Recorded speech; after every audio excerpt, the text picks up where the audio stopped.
New York City has announced a new minimum wage for app food delivery workers. Thank God. It's a more dangerous job in some cities than being a police officer is because of the amount of accidents that these delivery drivers get into.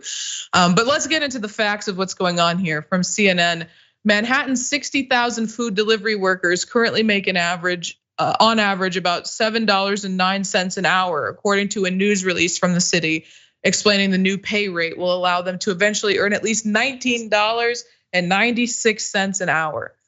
The pay will increase to $17.96 an hour on July 12th and increase again to nearly $20 an hour in April of 2025.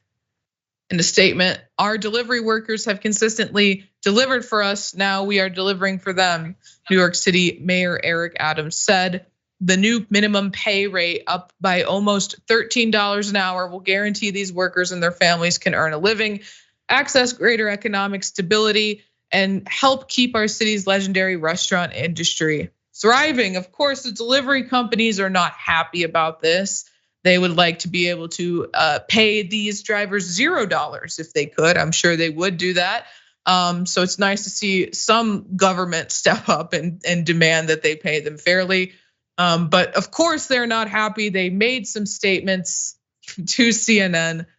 Let's read this first one. However, DoorDash said in a statement Sunday that it's considering litigation to push back against the city's, quote, extreme policy, saying it goes beyond the standards other industries are held to, though it's not opposed to a minimum wage for delivery workers. That's ridiculous. I'm sorry, it's insane. Other industries, the workers have to make a minimum wage and they are held to that standard. The idea that it is an extreme policy that your industry would now be, the policy would actually be applied to them, finally.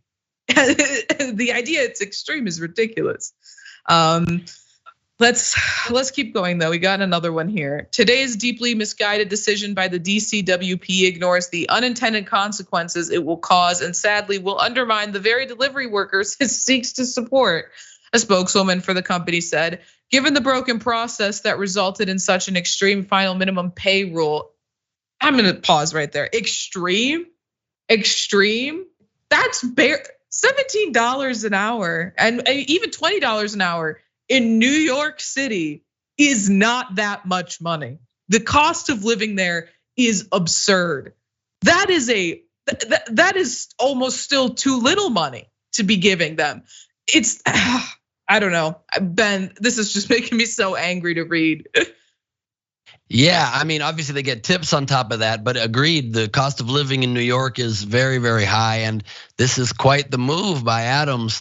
I think it's fantastic to be paying people as much as possible for the jobs that we all rely on. This is almost a 200% pay raise, which is far more than any union would ever negotiate for and ever ask for. And of course, delivery drivers should have a minimum wage and it should be a generous minimum wage. I think this rate is fantastic. I do hope that it doesn't result in them having to use robots to make deliveries instead or do something else if they feel they cannot actually afford it. But if the numbers bear out and if they did due diligence to figure out that this can be, taken on by the restaurants and not put them into financial trouble, because running a restaurant is not easy either, I'm all in favor of it. It's fantastic. I want the minimum wage to be as high as possible for everybody, obviously, as long as it doesn't put those people out of work. So hopefully it's all good, but it's a great development. And I like New York stepping up to help the delivery workers that we all rely on. So it's very nice.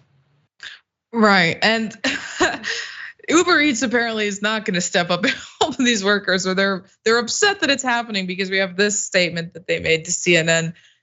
Uber Eats said the city is not, quote, being honest with delivery workers in a statement Sunday. Uber also owns Postmates, which is great. I think the idea that the city had to tell the Uber drivers, the delivery drivers, that they were being underpaid. The idea that they weren't acutely aware of their circumstances. And speaking of circumstances, the city is lying to you. You're making plenty of money. I didn't realize that. Got it. But yeah, let's talk about that because there's the level of poverty in New York City is very high. Let's pull this up. Almost 2.7 million New Yorkers, or 13.9% of the state's population, live in poverty. And a lot of the people living in poverty work full-time jobs. Some of them are delivery drivers. I just can't get over the idea though that they had to be told, right? I had no idea I wasn't making a lot of money until Eric Adams gave me a ring on the phone and said, "Hey, would you like to make more money?" I was making plenty of cash until Uber let me know that apparently I am so well paid. I'm rich.